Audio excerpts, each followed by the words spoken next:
So students, ਇਸ activity ਦੇ ਵਿੱਚ ਅਸੀਂ ਦੇਖਾਂਗੇ ਕਿ ਪਾਣੀ ਦੇ ਬਿਜਲੀਕਰਨ ਦੌਰਾਨ ਜੋ ਹਾਈਡਰੋਜਨ ਔਰ ਆਕਸੀਜਨ ਗੈਸ ਲਿਬਰੇਟ ਹੁੰਦੀ ਹੈ ਉਸ ਦਾ ਪ੍ਰੋਸੀਜਰ ਕੀ ਹੈ।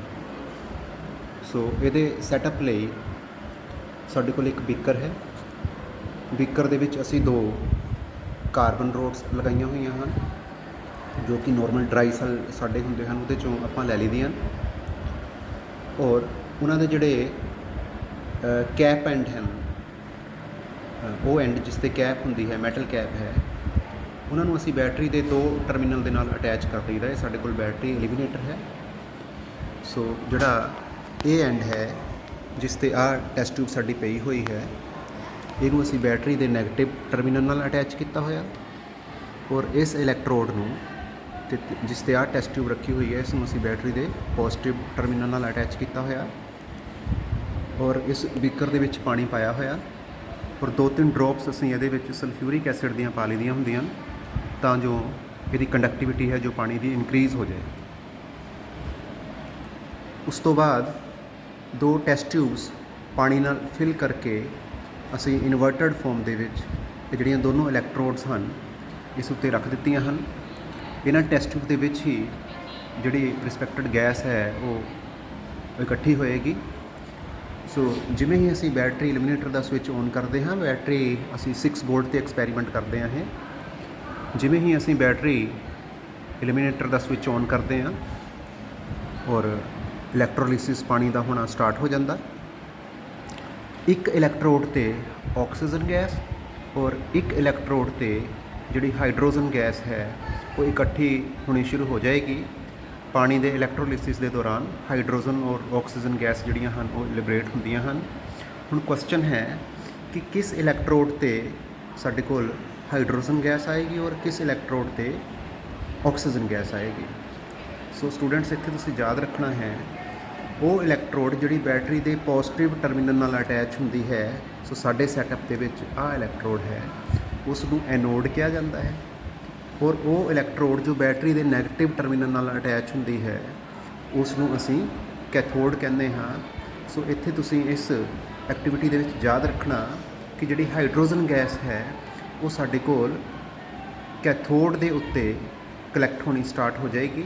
ਕੈਥੋਡ ਦੇ ਉੱਤੇ ਭਾਵ ਇਸ ਪਰਖ ਨਲੀ ਦੇ ਵਿੱਚ ਇਕੱਠੀ ਹੋਣੀ ਸ਼ੁਰੂ ਹੋ ਜਾਏਗੀ ਔਰ ਜਿਹੜੀ ਆਕਸੀਜਨ ਗੈਸ ਹੈ ਉਹ ਐਨੋਡ 'ਤੇ ਲਿਬਰੇਟ ਹੋਣਾ ਸਟਾਰਟ ਹੋਏਗੀ ਔਰ ਇਸ ਪਰਖ ਨਲੀ ਦੇ ਵਿੱਚ ਇਕੱਠੀ ਹੋਣਾ ਸ਼ੁਰੂ ਹੋਏਗੀ। ਜੇ ਤੁਸੀਂ ਆਪਾਂ ਬੜੇ ਧਿਆਨ ਦੇ ਨਾਲ ਦੇਖੀਏ ਤਾਂ ਤੁਹਾਨੂੰ ਬਬਲਿੰਗ ਜਿਹੜੀ ਹੈ ਉਹ ਨਜ਼ਰ ਜ਼ਰੂਰ ਆ ਰਹੀ ਹੋਵੇਗੀ। ਇਸ ਟੈਸਟ ਟਿਊਬ ਦੇ ਵਿੱਚ ਦੇਖੋ ਇਹ ਬਬਲਿੰਗ ਹੋ ਰਹੀ ਹੈ। ਸੋ ਇਹ ਜਿਹੜੀ ਟੈਸਟ ਟਿਊਬ ਹੈ ਇਹ ਕੈਥੋਡ ਦੇ ਉੱਤੇ ਇਨਵਰਟਡ ਫੋਮ 'ਚ ਰੱਖੀ ਹੋਈ ਹੈ ਔਰ ਇਹਦੇ 'ਤੇ ਜਿਹੜੇ ਆ ਬਬਲਸ ਨਜ਼ਰ ਆ ਰਹੇ ਹਨ ਇਹ ਹਾਈਡਰੋਜਨ ਗੈਸ ਦੇ ਹਨ ਔਰ ਜਿਹੜੀ ਇਹ ਐਨੋਡ ਸਾਡੇ ਕੋਲ ਇਲੈਕਟ੍ਰੋਡ ਹੈ, ਇੱਥੇ ਵੀ ਬਬਲਿੰਗ ਹੋ ਰਹੀ ਹੈ ਲੇਕਿਨ ਇੱਥੇ ਜਿਹੜੀ ਬਬਲਿੰਗ ਦੀ ਰੇਟ ਹੈ ਉਹ ਘੱਟ ਹੈ। ਸੋ ਇਸ ਟੈਸਟ ਟਿਊਬ ਦੇ ਵਿੱਚ ਆਕਸੀਜਨ ਗੈਸ ਇਕੱਠੀ ਹੋ ਰਹੀ ਹੈ ਲੇਕਿਨ ਇਹਦੀ ਜਿਹੜੀ ਕਲੈਕਸ਼ਨ ਰੇਟ ਹੈ ਉਹ ਹਾਈਡਰੋਜਨ ਦੇ ਮੁਕਾਬਲੇ ਘੱਟ ਹੈ। ਸੋ ਇੱਥੇ ਤੁਸੀਂ ਇਹ ਵੀ ਯਾਦ ਰੱਖਣਾ ਹੈ ਕਿ ਜਿਹੜਾ ਅਮਾਊਂਟ ਆਫ ਹਾਈਡਰੋਜਨ ਗੈਸ ਹੈ ਉਹ ਡਬਲ ਹੋ ਜਾਏਗਾ ਆਕਸੀਜਨ ਦੇ ਮੁਕਾਬਲੇ। ਉਹਦਾ ਕਾਰਨ ਇਹ ਹੈ ਕਿ ਜੇ ਅਸੀਂ ਪਾਣੀ ਦਾ ਫਾਰਮੂਲਾ ਦੇਖੀਏ, ਇਹਦਾ ਜਿਹੜਾ ਰਸਾਇਣਿਕ ਫਾਰਮੂਲਾ ਹੈ ਉਹ H2O ਹੈ ਔਰ ਇਸ ਦੇ ਫਾਰਮੂਲੇ ਦੇ ਵਿੱਚ ਹੀ H2O ਭਾਵ ਹਾਈਡਰੋਜਨ ਦੇ ਪਰਮਾਣੂ ਜਿਹੜੇ ਹਨ ਉਹਨਾਂ ਦੀ ਸੰਖਿਆ ਦੁੱਗਣੀ ਹੈ ਆਕਸੀਜਨ ਦੇ ਪਰਮਾਣੂਆਂ ਦੇ ਨਾਲੋਂ। Number of hydrogen atom is double than that of oxygen atom. That is why the amount of hydrogen gas collected at cathode will be double than that of oxygen collected at anode. ਸੋ ਇੱਕ ਵਾਰ ਮੈਂ ਫਿਰ ਦੁਹਰਾ ਰਿਹਾ ਹਾਂ ਕਿ ਜਿਹੜੀ hydrogen gas ਹੈ ਉਸ ਦੀ ਜਿਹੜੀ ਮਾਤਰਾ ਹੈ ਉਹ ਦੁੱਗਣੀ ਹੋ ਜਾਏਗੀ ਆਕਸੀਜਨ ਦੀ ਮਾਤਰਾ ਤੋਂ। ਅਗਲੀ ਗੱਲ ਹੈ ਕਿ ਹਾਈਡਰੋਜਨ ਕੈਥੋਡ 'ਤੇ ਇਕੱਠੀ ਹੋਵੇਗੀ ਔਰ ਆਕਸੀਜਨ ਐਨੋਡ 'ਤੇ ਇਕੱਠੀ ਹੋਵੇਗੀ। ਹੁਣ ਇਕੱਠੀ ਸਾਨੂੰ ਕਿਵੇਂ ਪਤਾ ਲੱਗੇਗਾ ਕਿ ਇਹ ਡਬਲ ਹੈ ਹਾਈਡਰੋਜਨ ਦੀ ਜਿਹੜੀ ਮਾਤਰਾ ਹੈ ਕਿ ਜੋ ਕੈਥੋਡ 'ਤੇ ਇਕੱਠੀ ਹੋ ਰਹੀ ਹੈ। ਜੇ ਸਟੂਡੈਂਟਸ ਅਸੀਂ ਬੜੇ ਧਿਆਨ ਨਾਲ ਦੇਖੀਏ ਤੇ ਇਹ ਦੋਨੋਂ ਹੀ ਟੈਸਟ ਟਿਊਬਸ ਅਸੀਂ ਪਾਣੀ ਨਾਲ ਫਿਲ ਕੀਤੀਆਂ ਸੀ।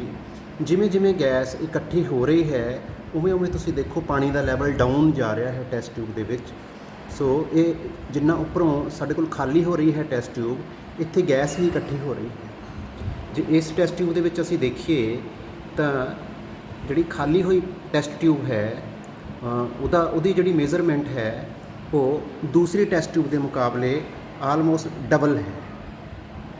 ਠੀਕ ਹੈ, ਸੋ ਇੱਥੇ ਤੁਸੀਂ ਦੇਖੋ ਬਹੁਤ ਥੋੜੀ ਬਬਲਿੰਗ ਹੋ ਰਹੀ ਹੈ। ਇਸ ਟੈਸਟ ਟਿਊਬ ਦੇ ਵਿੱਚ ਬਬਲਿੰਗ ਜ਼ਰੂਰ ਹੋ ਰਹੀ ਹੈ।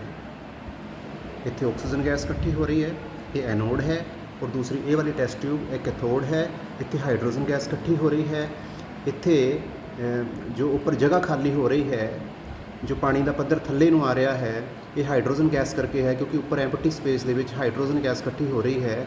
ਸੋ ਇਸ ਦਾ ਜਿਹੜਾ ਅਮਾਊਂਟ ਹੈ ਉਹ ਡਬਲ ਹੋ ਰਿਹਾ ਹੈ ਕਿਸ ਦੇ ਮੁਕਾਬਲੇ, ਇਸ ਆਕਸੀਜਨ ਦੇ ਮੁਕਾਬਲੇ। ਸੋ ਇਹ ਸਾਰੀ ਹੀ ਪ੍ਰਤੀਕਿਰਿਆ ਇਲੈਕਟ੍ਰੋਲਿਸਿਸ ਆਫ ਵਾਟਰ ਪਾਣੀ ਦਾ ਬਿਜਲੀਕਰਨ ਨਾਲ ਸੰਬੰਧਿਤ ਹੈ, ਜਿਸ ਨੂੰ ਕਿ ਅਸੀਂ 10ਵੀਂ ਕਲਾਸ ਔਰ 8ਵੀਂ ਕਲਾਸ ਦੇ ਵਿੱਚ ਪੜ੍ਹਦੇ ਹਾਂ। ਔਰ ਇਹ ਇੱਕ ਬਹੁਤ ਹੀ ਇੰਪੋਰਟੈਂਟ ਕਿਰਿਆ ਹੈ, ਔਰ ਇਹ ਸਾਡੇ ਕੋਲ ਡਿਕੰਪੋਜੀਸ਼ਨ ਰਿਐਕਸ਼ਨ ਦੀ ਇੱਕ ਐਗਜ਼ਾਮਪਲ ਹੈ, ਵਿਘਟਨ ਕਿਰਿਆ ਦੀ ਐਗਜ਼ਾਮਪਲ ਹੈ, ਜਿਸ ਵਿੱਚ ਵਿਘਟਨ ਕਿਰਿਆ ਜਿਹੜੀ ਹੈ ਉਹ ਬਿਜਲੀਕਰਨ ਦੀ ਮਦਦ ਦੇ ਨਾਲ ਕੀਤੀ ਜਾ ਰਹੀ ਹੈ। ਸੋ ਆਸ ਹੈ ਵਿਦਿਆਰਥੀਓ ਇਸ ਕਨਸੈਪਟ ਨੂੰ ਤੁਸੀਂ ਚੰਗੀ ਤਰ੍ਹਾਂ ਸਮਝ ਲਿਆ ਹੋਵੇਗਾ। ਧੰਨਵਾਦ।